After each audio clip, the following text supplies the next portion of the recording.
Bonsoir à tous pour cette édition spéciale Noël, la dernière de l'année pour Citizen Kane TV.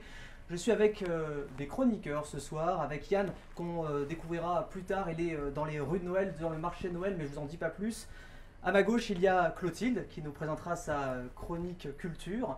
Et à côté, Luc qui nous parlera donc de l'association étudiante du BTS audiovisuel de Cannes. Mais sans plus tarder, on va retrouver Yann qui est en direct du marché de Noël. Est-ce que Yann, tu m'entends? Et oui, Kevin, on se voit ici au marché de Noël. Comme vous pouvez le voir derrière moi, c'est très éclairé. Ici, les familles viennent se restaurer et admirer le travail des artisans qui, chaque année, viennent exposer leur travail ici à Cannes. Yann, comment est l'ambiance là autour de toi? J'ai l'impression que c'est très animé, non? Oui, très animé, il y a beaucoup de gens dans les rues. C'est festif, je pense que c'est un soulagement aussi pour tout le monde, pour retrouver un peu l'ambiance de Noël. Eh bien écoute Yann, on te retrouvera dans quelques instants, mais avant Noël, vous savez c'est dans une semaine, et ben pour l'occasion les étudiants du BTS audiovisuel de Cannes ont réalisé un petit sujet sur Noël au balcon. Je vous laisse regarder. Pour des balcons de Noël de Cannes. Alors, ce qui m'a poussée à participer à ce concours, c'est les copines. Ça fait 7 ans que je décore mon balcon et cette année, elles m'ont dit « c'est trop beau, tiens un grand balcon, il faut que tu participes, on t'inscrit ». Le principe du concours de Cannes, c'est de décorer son balcon et de publier une photo sur Facebook, Instagram ou Twitter si vous êtes sélectionné par le jury du concours. C'est la première année que je participe à ce concours. Et j'ai été sélectionnée par la ville de Cannes sur Facebook. J'ai eu des retours de personnes qui ont vu mon balcon, des messages très sympathiques, d'encouragement, voilà, de soutien, parce que on apporte la magie de Noël, c'est un moment chaleureux. J'espère peut-être gagner ce concours et voir si j'ai assez de likes pour prétendre au premier prix. Je pense que cette année, par rapport au Covid, effectivement, c'est très important d'apporter plus de magie pour les enfants, faire oublier voilà, cette situation très lourde pour eux, donc, et redonner du sourire derrière les masques. Clotilde, je me retourne vers toi. Tu nous as préparé une petite chronique culture sur les événements à ne pas manquer de Noël, c'est ça? Tout à fait. Alors pour commencer, nous pouvons noter que la ville de Cannes a une nouvelle fois mis en place un sapin de Noël, le plus grand stylisé de toute la région Alpes-Maritimes. Il est haut de 33 mètres et il est installé sur le parvis du Palais des Festivals de Cannes et il y restera jusqu'à la mi-janvier. Ensuite, il y a des édifices décorés par le luminographe Gaspard Di Caro. Et cette année, la nouveauté, c'est qu'il y a le grand escalier de la gare SNCF, ainsi que Notre-Dame de Bon Voyage et les arches de la montée du Mont Chevalier, qui se verront également revisitées par le luminographe. Enfin, pour terminer, notez dans vos agendas pour l'année prochaine que le festival Inter-BTS Tous en Short aura bientôt lieu. C'est du 9 au 10 janvier 2021 et cette année, le thème est Artifice. Vous retrouverez donc tous les courts-métrages réalisés par des élèves du BTS de Cannes et de tous les autres BTS de France. Voilà. Merci beaucoup Clotilde. Donc vous l'avez rappelé, du 9 au 10 janvier 2021 se tiendra donc Tous en Short, mais plus d'informations bien sûr sur le site internet tousenshort.fr. Et alors, on va retourner avec Yann. Je crois que Yann, vous n'êtes plus tout seul. Je ne sais pas si vous m'entendez déjà. On va voir si la liaison fonctionne. Commerçant ou artisan d'ailleurs? Non Yann, est-ce que je vous entends? Alors, est-ce que la régie peut me dire si Yann... non, ça se voit pas? Bon, écoutez, ce qu'on va faire, c'est que Luc, on va passer à ta chronique tout de suite et puis on verra ensuite si Yann, on a retrouvé donc la liaison avec Yann. Tu nous as préparé une petite chronique sur l'association étudiante donc, du BTS audiovisuel de Cannes, c'est ça? Oui, c'est ça. Bonsoir, donc je vais vous parler de l'association du BTS audiovisuel de Cannes, donc c'est l'AEBAC. Je vais vous présenter surtout les 3 événements qui ont lieu dans cette période de fin d'année et début d'année prochaine, donc décembre et janvier. Donc tout d'abord, on a eu le Père Noël secret. C'est un événement qui se fait pour les fins d'année, donc pour Noël comme le nom l'indique, où en fait le but c'est chaque élève, donc chaque participant va piocher le nom d'une personne du BTS à laquelle il devra offrir un cadeau. Donc comme ça, chaque personne offrira un cadeau et recevra un cadeau. Donc ça se fait, on a fait piocher les noms il y a une semaine et demie à peu près, on a offert les cadeaux là ce midi. Pour vous donner un peu un exemple de à quoi ça peut ressembler, par exemple pour la personne que j'avais pioché, donc à qui je devais offrir un cadeau, j'ai préparé un petit calendrier de l'Avent tous les jours avec des petits cadeaux comme ça pour offrir le vrai cadeau donc ce midi avec un lien par rapport, le but c'est d'avoir un lien avec le BTS ou de faire un souvenir de la personne justement, que la personne a un souvenir avec nous, ou d'un de ses souvenirs importants, enfin, qui peut être important pour lui. Et donc le but c'est la joie d'offrir des cadeaux, enfin d'avoir un bon moment avant les fêtes de fin d'année, avant les vacances, encore un moment tous ensemble.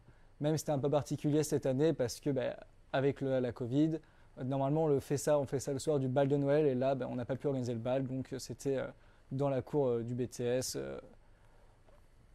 Dans d'autres conditions, mais c'était toujours aussi sympa. Le deuxième événement je vais vous parler, c'est un événement traditionnel qui se fait en janvier. C'est le week-end ski. Donc, cette année, pour l'année prochaine, on ne sait toujours pas si ça va être possible de le faire, pour les conditions sanitaires évidemment. Normalement, on va avoir un gîte justement. En fait, on part un samedi et un dimanche. Le samedi, on va faire du ski pour ceux qui veulent, les autres vont juste se balader en montagne. On va faire du ski la journée. Le soir, on va à un gîte. Là, cette année, si on peut le faire, il n'y aura pas de ski parce que les stations sont fermées encore jusqu'à fin janvier, je crois. Et le gîte, on aura des réponses avec eux après les fêtes de fin d'année, selon l'évolution après les fêtes, justement. Et pour terminer, le gros événement qui va arriver quand même, qui va forcément se faire, c'est très important, c'est la passation du bureau, les élections du bureau qui auront lieu la première semaine de la rentrée, donc en janvier. On devra le faire du coup sur un plateau en live. Normalement, on le fait dans le BTS, le soir sur les plateaux du BTS, avec tous les élèves sont invités à venir. Mais cette année, on ne peut pas rester le soir au BTS pour travailler, donc on ne peut pas organiser ce plateau en présentiel, on le fera en live. Donc ces élections, comment ça se passe? Là, actuellement, on a 2 bureaux qui se présentent à la présidence pour devenir le nouveau bureau des étudiants. Donc les 2 bureaux, donc il y aura Clotilde déjà qui est là ce soir et Brice Berland qui vont s'affronter lors d'un débat présidentiel, en janvier sur le plateau. Et je crois qu'on a un teaser justement du bureau de Clotilde. On m'a dit qu'il y avait un magnéto. Nous traversons des temps difficiles. Pas d'inté, plus d'APE, plus de mano. À ce train-là, c'est le BTS tout entier qui risque de disparaître. Sa mission, faire renaître le bac de ses cendres. Son nom, Clotilde. Son ambition, rassembler les meilleurs au sein d'un bureau exceptionnel. Ils ont accepté de sortir de l'ombre pour l'aider dans sa quête. Thomas, au pôle musique. Élise, au pôle éducation. Ethan, au pôle graphisme. Gabriel, au pôle photo. Elodie, au pôle webmaster. Axel et Clara, au pôle prestation. Dounia et Mathieu, au pôle CCTV.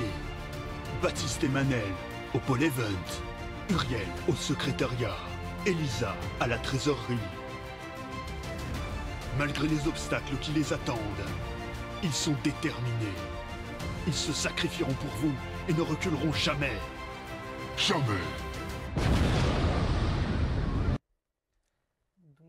Oui, terminé. Je vais juste.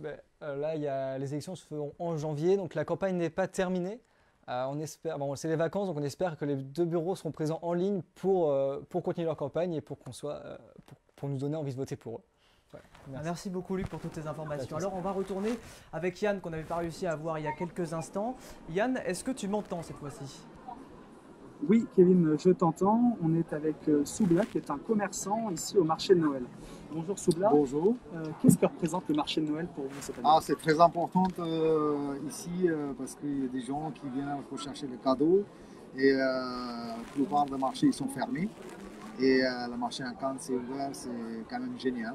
Et après, on fait la sanitaire, on essaye pour parler avec les clients, on utilise le masque et tout.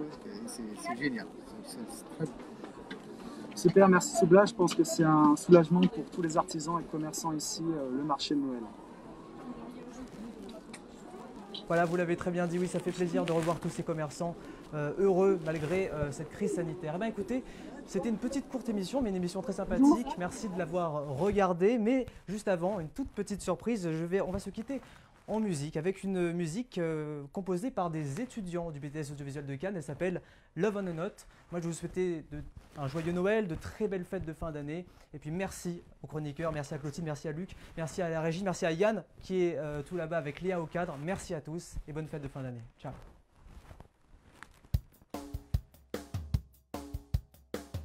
Waking up like every morning, but today's feels even brighter than any other day. A ray of light leading my way,